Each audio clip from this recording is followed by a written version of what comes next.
दोस्तों अब हम पढ़ाते हैं आपको सल्क्रियात्मक विधि। सल्क्रियात्मक विधि क्या होती है?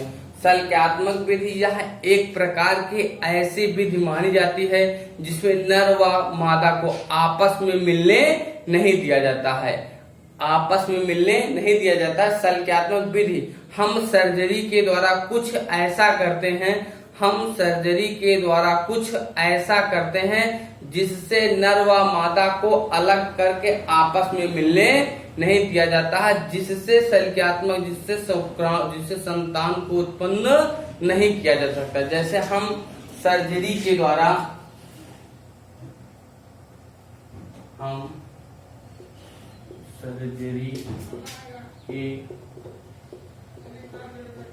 सर्जरी के द्वारा कुछ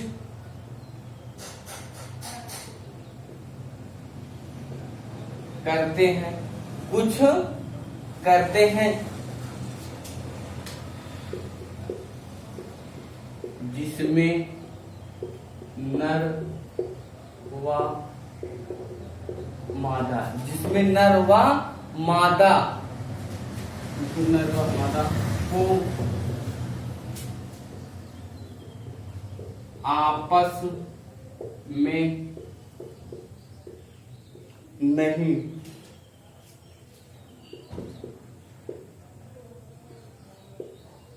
मिलते हैं। जब नहीं मिलने की बात, एक नर युग्मक होता है, एक मादा युग्मक, एक नर युग्मक होता है, एक मादा युग्मक। इन दोनों का जो इनका शुक्राणु होता है और इनका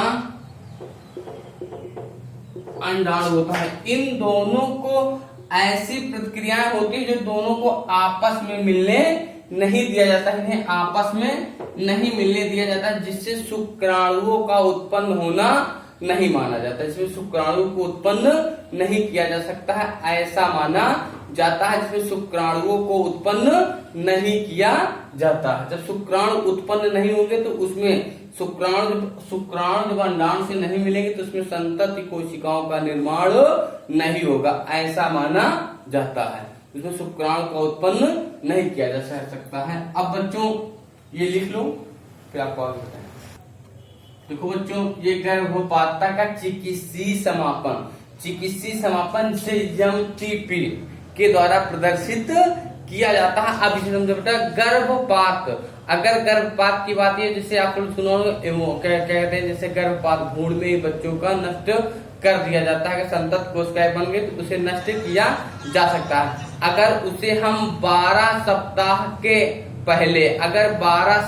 के पहले हम गर्भपात करा देते हैं तो किसी भी प्रकार की दिक्कत नहीं होती, उसमें गर्भपात का समापन हो जाता है। गर्भपात 12 सप्ताह के पहले, अगर 12 सप्ताह के पहले अगर हम गर्भपात करा देते हैं तो किसी भी प्रकार की दिक्कत नहीं होती है। जैसे 3 माह के पहले। ठीक बच्चों, इस प्रकार से आगे आपको बुक में दिया गया होगा, बुक में आप आगे के नोट्स पढ़ सकते हो। जो आपके काम के जो इम्पोर्टेंट है वो मैं बता रहा हूँ, बाकी आप बुक से पढ़ लीजिएगा बच्चों। ठीक, आगे आपको देखो बच्चों, ये है बंधता। बंधता जो हुआ करता है एक सहायक जनन प्रौद्योगिकी माना जाता है। क्या बंधता माना क्या जाता है बच्चों? बंधता माना जाता है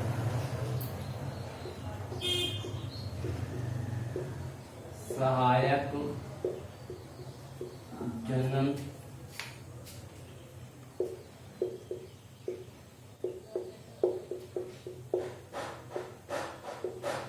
जनन सहायक प्रौद्योगिकी माना जाता है। यहाँ जनन सहायक प्रौद्योगिकी जो हुआ करता है, जैसे परख नली में बच्चों को उत्पन्न किया जा सके, ये भी 2 प्रकार के बताए गए हैं। 2 प्रकार की बताने की बात ये बच्चों, देखो एक होता है IUD, जिसे इंट्रा यूनिट कहा जाया करता है, इंट्रा यूनिट डिवाइस। और ये जो हुआ करता है ZIFI, जिसे कहा जाता है बच्चों क्या कहते हैं, जाइगोट इंट्राफॉस्फेट ट्रांसफर। जिसे जायगोट इंट्रा ट्रांसफर फास्फेट कहा जाया करता है। यह परख नली को शिशु, परख नली की बात ये हुआ करते हैं, या हम लिख देते हैं बच्चों।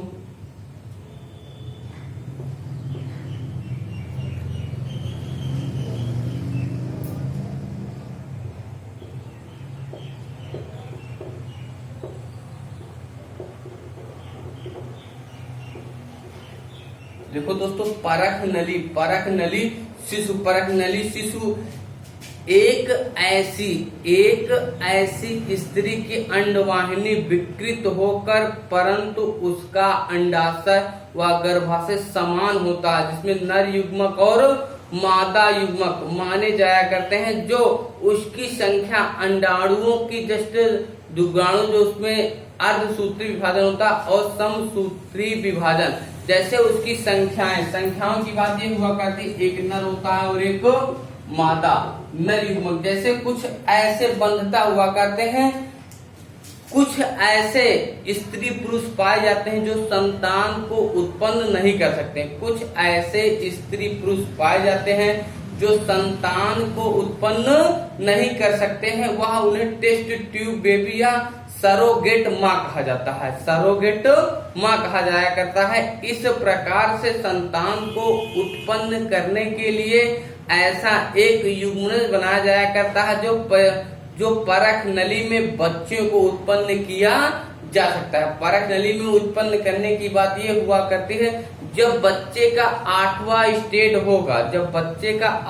स्टेज होगा तब वह अंडवाहिनी में परिवर्तित कर दिया। जब तक 8वां स्टेज नहीं होगा तब तक बच्चों को अंडवाहिनी में परिवर्तित नहीं किया जा सकता। जैसे प्राथमिक की बात ये हुआ करते, पहले वह 2 में बदलता है, फिर वो 4 में बदलता है, फिर वो 8 में बदलता है, फिर वह 16 में बदलता है, फिर वह 32 में बदलता है, फिर वह 64, जस्ट उसका डबल होना प्रारंभ हो जाता है। जैसे 2 और 4 में ट्रांसपेंड नहीं किया जा सकता, 2 और 4 में नहीं किया, 8वां स्टेज या 16वें स्टेज में उस परख नली से उत्पन्न किया जा सकता है, ऐसा माना जाता है, जिसे सरोगेट माँ कहा जाता है। जिसे क्या कहते हैं?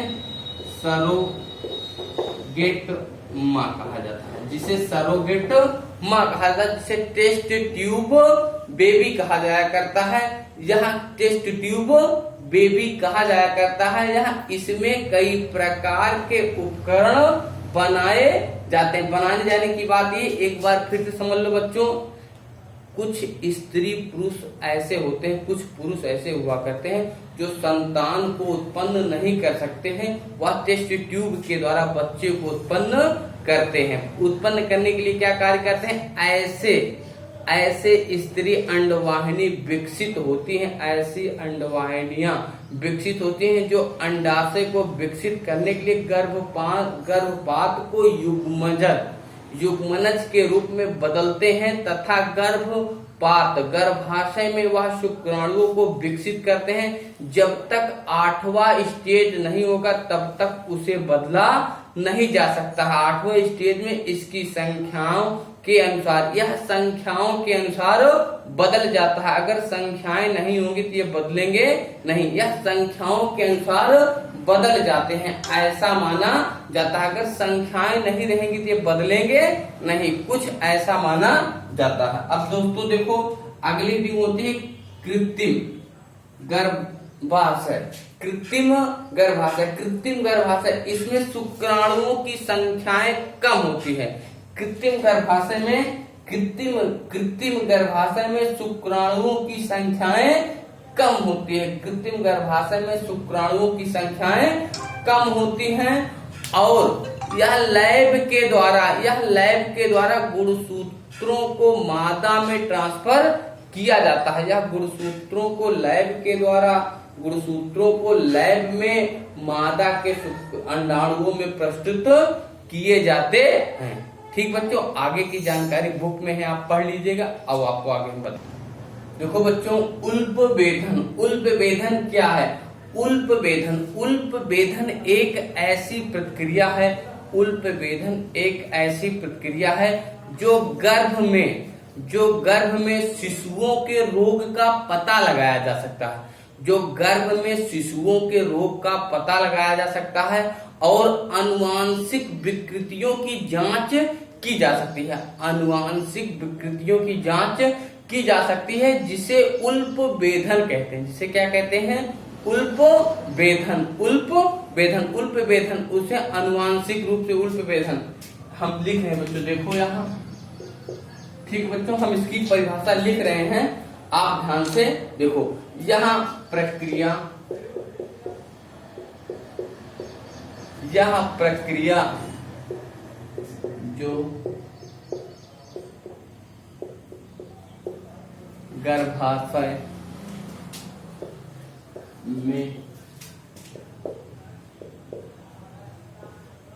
शिशु के रोगों को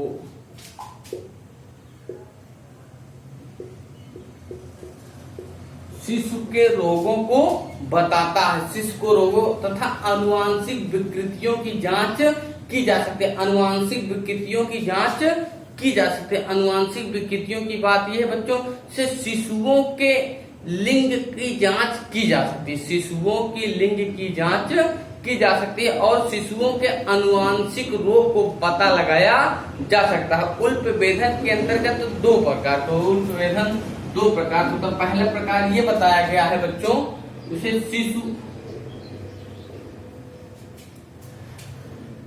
जो इसका जो पहला प्रकार ऐसा माना था जो शिशु के लिंग की जांच। उल्पवेधन के अंतर्गत शिशुओं के लिंग की जांच की जा सकती है कि वह पुत्र है या पुत्री, पुत्र है या पुत्री। और दूसरा क्या किया जाता है बच्चों, देखो, शिशु के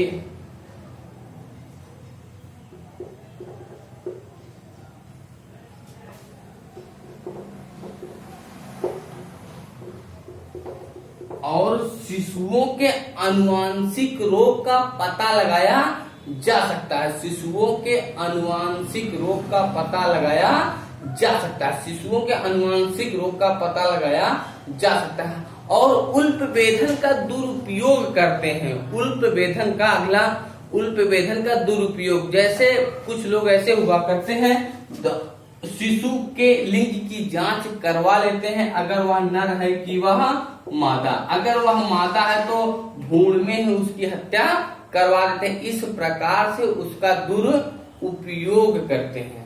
ठीक है बच्चों, ये आपको वीडियो कैसा लगा आप जरूर बताएंगे।